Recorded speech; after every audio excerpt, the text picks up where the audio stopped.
Hi,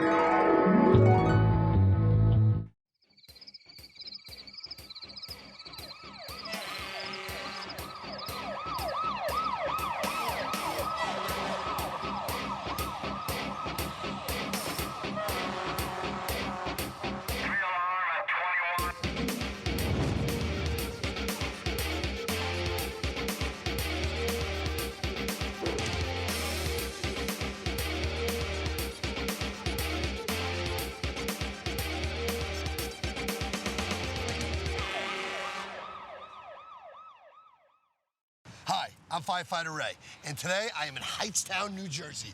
Look at this welcome they gave Firehouse Kitchen. I'm cooking with Scott Belgard. We're gonna make some tasty treats. Let's get ready to do some cooking.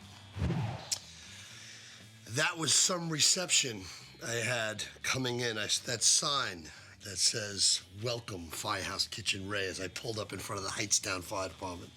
Scotty, awesome. Thank you very much for having me. And we are gonna make...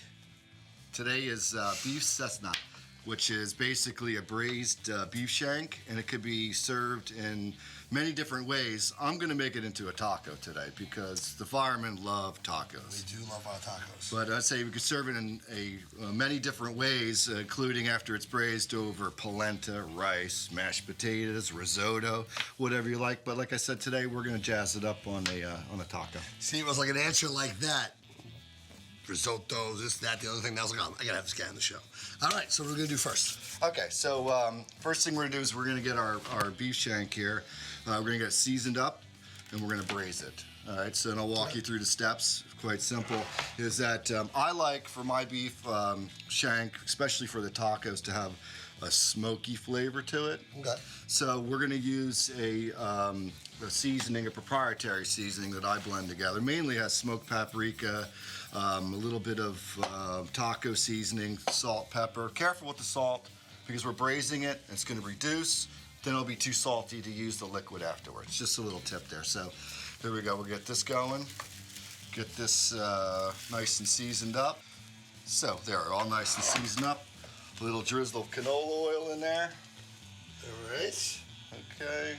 A little love from these beef shanks. And then what I'm gonna do is I have a roasting plaque.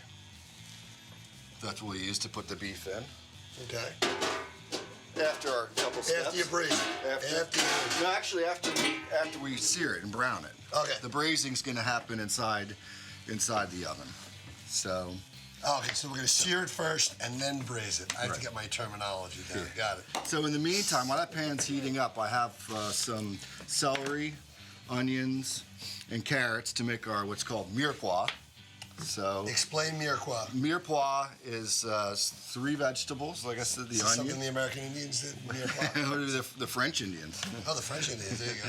So Chief Mirepoix, come. Celery, carrots, onions, and then for this application, I want to cut it small because I'm going to incorporate it inside the beef with the beef after it's braised. So you actually be eating the carrots and onions and celery with the beef later. Okay. So they also absorb a lot of flavor. Add a lot of flavor, quite delicious. So let's get this going real quick while our pan heats up, and we're going to be doing a couple things at the same time. Notice how he cuts. Look how clean that is. Yeah, you want it just like soldiers. Everything's all the same. Check it out. Ready? Oh. This would take me 20 minutes to get that much. So normally a mirepoix would be more of a rough cut, but because we are going to be consuming it, will be in our dish, I wanted to have it to be in a more palatable form, which is going to be smaller. Just think of it as fitting on a spoon. Alrighty, with carrots. Same thing with the carrots. Matter of fact, I think I could smell the oil behind me, so I know it's ready.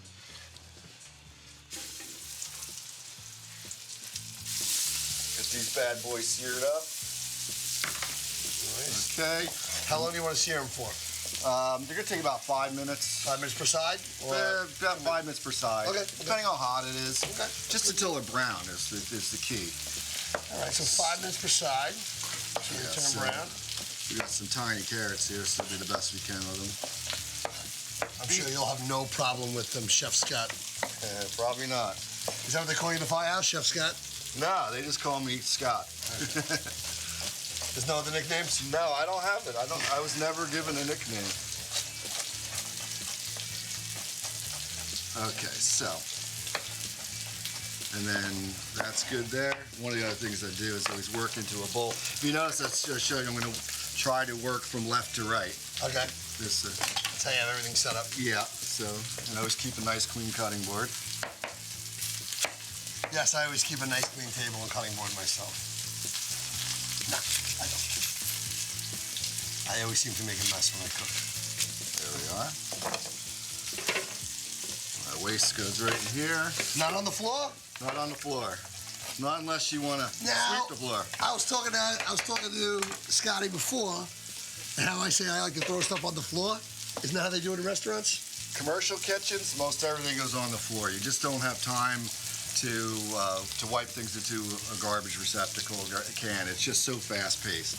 Okay, so then me knocking the food on the floor, I'm like a professional. Is that what you're saying? Yes. That's, You've got the professional Tell my wife. touch. Can you look at the camera and just say, hey, Lori, just... Lori, Ray's a fantastic wannabe chef. All right. No, he's a chef. So we're getting there. It's a little bit faster than 5 minutes, depending on your heat. And our temperature's up. Nice and brown. It smells unbelievable. So it's a beef shank, so it's going to take, it's going to take 3-4 hours to cook. One of the beauties of this thing is I can put it in the oven. I can walk away from it for 2 hours, 4 hours, 6 hours, whatever it is. We get a call, I come back, no big deal. Ready to go. What's the fastest you can cook it in? Would you say 2 hours? 2 hours. 2 hours. It's Instead of a hungry fireman, they start smelling this. Hey, it's gonna be another 4 hours, guys. That's how it be. No, that's the worst, especially meeting nights. Meeting nights, as soon as the meeting's over, they want to eat. Oh, yeah. All right, so this is going to go into our pan after we get done searing, which I think we're pretty good on right now. Now, meeting night, what night of the week do you guys meet?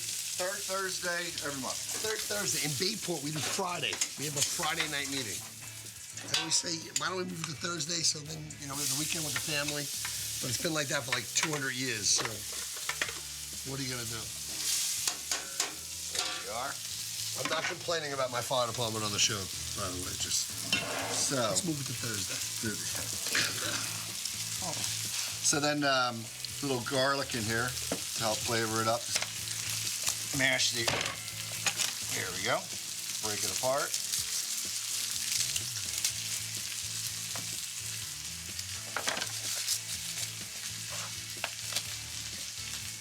Mash it with your hand. Smash. Put it right in there. No need to even chop it. It's going to cook down. Lots of flavor. And I already got some already done here. Add them right there. So what do you think, like 3 or 4 cloves? 4 cloves. 4 cloves, okay. Get it in there. A little hot here. Turn that down. It smells amazing. At this point, we're going to go ahead and add our Mirepoix. Chief Mirepoix is going in.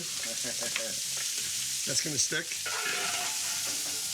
So what we do is the Mirepoix, we want to caramelize it a little bit. Okay. So basically the theory behind caramelizing it is that you're browning the sugars, getting a little bit more flavor out of it.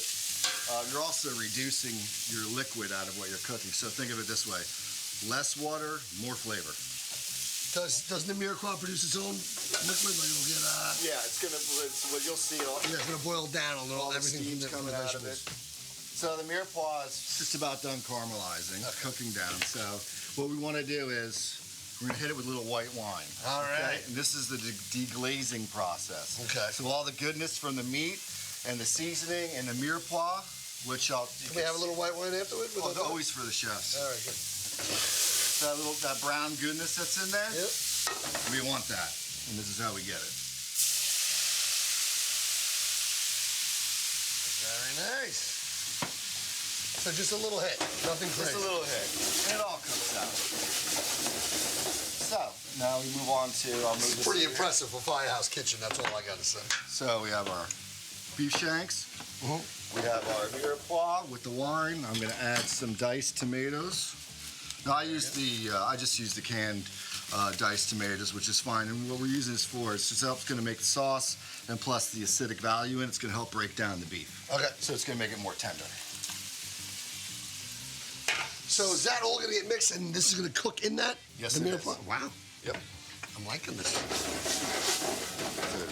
And there it goes. Don't want to burn you. Please don't. Okay, so now at this point in time, we need liquid. We have beef stock here. Very nice. It's about a quart beef stock. Just enough to cover. It's like a big soup with big chunks of stuff floating around in it. I love it. Just a little bit of salt and pepper in there. Not too much salt, like we said before. Because when it cooks down, we don't want it to be too salty, so we can't eat it. All right. So, this is going to go in the oven? How long? About 4 hours. All right. While this is soaking in the oven, or wait, what's the word? Braising. Shows how much I know about cooking. I thought braising was on top of the stove. All right. As this is braising in the oven, we're going to go to our fire safety tip. We'll be right back. Hi, I'm Firefighter Ray, and today's safety tip is for you firefighters out there. It is eye shields down. This is a pretty heavy-duty eye shield. Now, when I say eye shields down, if I'm using my forcible entry saw or if I'm cutting the roof, debris could fly into my face that could hurt my eyes and could block my vision. Put my eye shield down, it'll keep me seeing nice and clear. I'm Firefighter Ray, and these tips save lives. We are back, and we have our shanks cooking in the oven. What's our next step? Next step, we're going to set up our accompaniments, and one of them is going to be, we're going to do a Napa Cabbage Slaw. Well, most of the times you'd have with your taco lettuce on it, but we're going to do something a little different. Because that's how we do it in the firehouse. Always a little different. So this is going to have a little bit more crunch to it, and so when you're Now, how did you discover this? Because this would get discovered in the firehouse. We'd look in the fridge and there'd be no lettuce. They'd be like, oh, there's some cabbage. Well, that's exactly how it comes about. Let's make it with cabbage then. It's just based on necessity. Like, well, what do we have to work with? There you go. Sometimes I call it pantry cooking. There you go. Whatever's in the pantry. So, nice head of Napa cabbage right here. Take it, cut it in half, take out the bottom stem here. And then what we want to do is we want to make sure we put a fine shred on it, or let's call it chiffonade. So it's really nice and thin. So here we go. Cabbage in here. I've got your lime. We got the lime. Okay, great. What we're going to do is just roll it to break it up. It's called kneading the lime, right? So the skin comes off. We're breaking For those of you who didn't know that. We're breaking the cells down inside of it, so it comes out a lot easier. And so a little lime juice in there, in place for our vinegar. We normally would have vinegar. Yes, sir. Little salt. Some coarse black pepper. Okay, and extra virgin olive oil. Yes, extra virgin olive. So it's good to use a good olive oil because there's a higher viscosity. It's thicker. It's going to stay on your palate longer, and that's where all the flavor is. I love it. So stir it up a little bit here. I would have probably used Wesson corn oil. Messed up the whole thing. And if you want a little bit of color, we'll just add a little parsley into it. Just to give it a little color. Look at you go with that knife, man. You're like my #1 knife guy on this show. Knife skills. He's got knife skills. So, okay, there's our one of our accompaniments that goes with it. Okay. Okay. So that's it. So that's the slaw. Okay. That's the slaw. Let's have a little taste now, just to cheat. Wow. Oh, the lime explodes. Yeah. Oh my goodness. I know I'm supposed to taste at the end, but I can't help myself. So, and then we'll move on to the guacamole, or I call it avocado salad. Okay. So, and here we go, the avocados. We'll start our bowl here. We actually made a nice fresh guacamole with Engine 326 in Queens. We had Jesus on, and he made this delicious guacamole, and it was his mother's, I think it was his mother-in-law's recipe that we stole, and I wound up putting it up in the newspaper, and it was like a secret recipe that I didn't know. Did he mash it? He actually mashed it with a fork. He gave it really nice consistency. It was good. It was delicious. I'm sure not as good as yours, Chef Steve. Well, I learned this one, Scott. Scott. So I learned this one from a chef down in Charleston, South Carolina, who happened to be Mexican. And he's like, well, this is my family recipe, and what we're gonna do is we're gonna make a course instead of mashing it up. We start a little bit of fine diced red onion. Okay, red onion. Right in the bowl. Right in the bowl. Some tomato. And what I like to do with my tomato, because if you add the center of it, it's going to get too watery. So what I do is I'll fillet it out, and then you get your. Are we watching this? Look at this guy with the knife. So go like this, go like that. It's like ninja training. Okay, another fine dice on it. Meanwhile, all the chefs at home are like, yeah, it's normal for them. It's supposed to be like this. And if you want to go faster, you just double it up. There you go. That's like my favorite part of the tomato right there. Well, that's a strong red onion too. You feel that? It's getting to my eyes a little bit.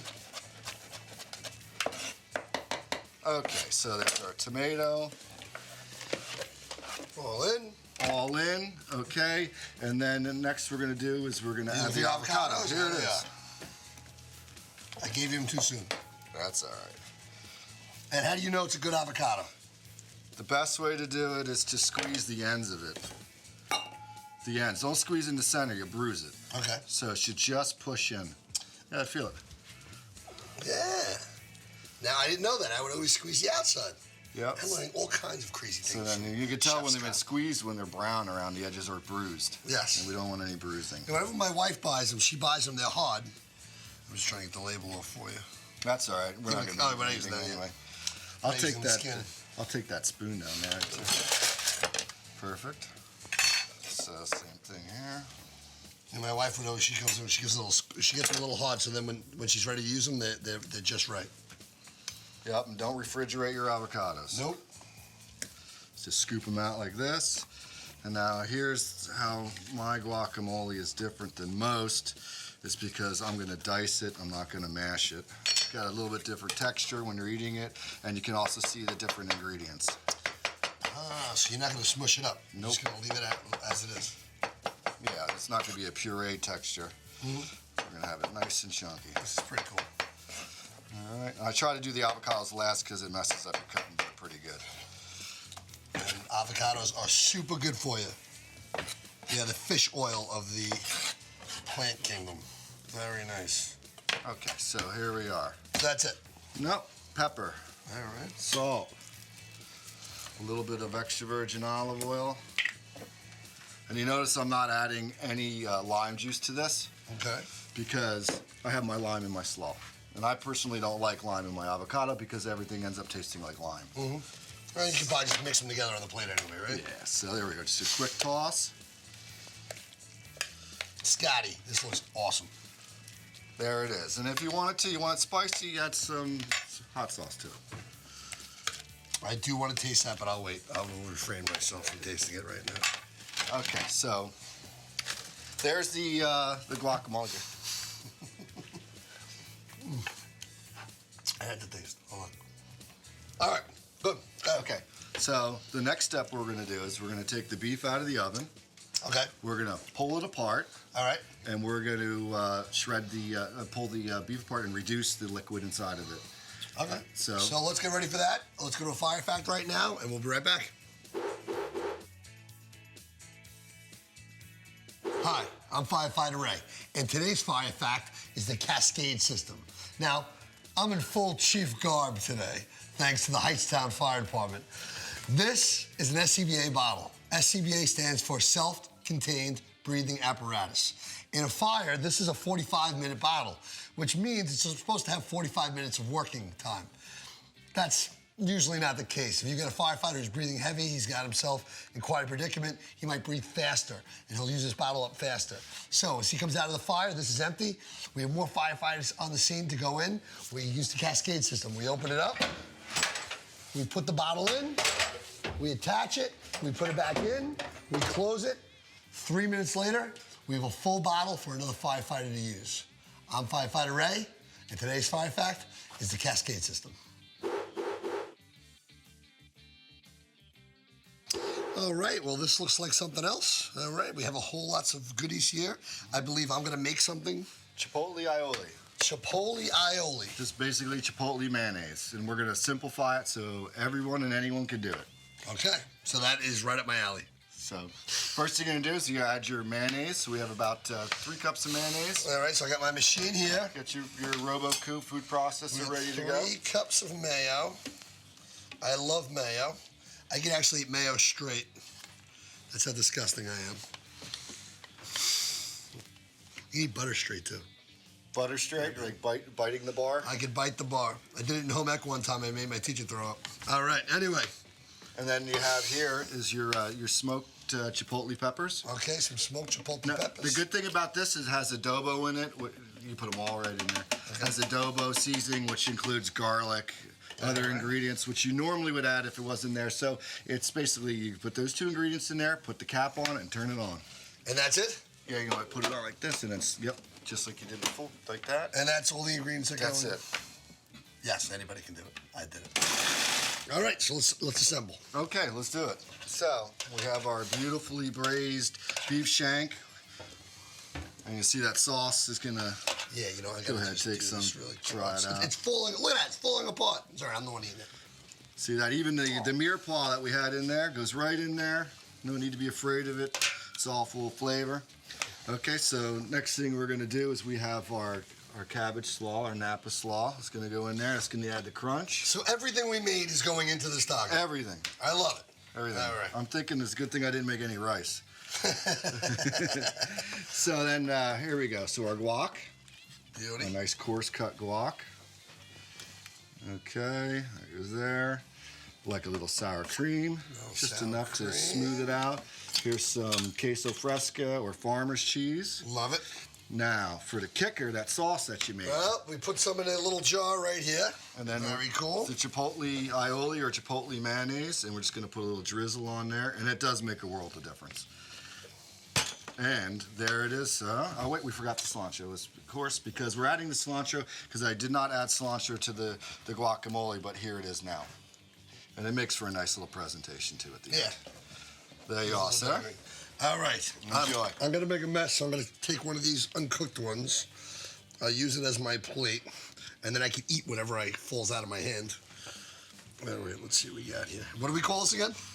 Braised beef shank Cessna, Braised beef which shank. basically is like beef platter. I think it just should be called everything in this taco. Let's eat.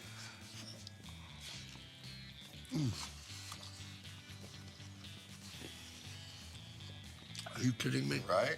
Oh my God. So you get all the different flavors coming together, the different textures, the crunch from the cabbage. Forget about it. Holy cow. Soft, juicy that beef. Chipotle sauce at the end. Unbelievable. Unbelievable. And the Chipotle sauce goes with just about everything. Just about everything. Yeah, put it in that squeeze bottle, put it in your fridge, and pull it out whenever you're ready to put Put it on my the cereal in the morning in seconds. cereal.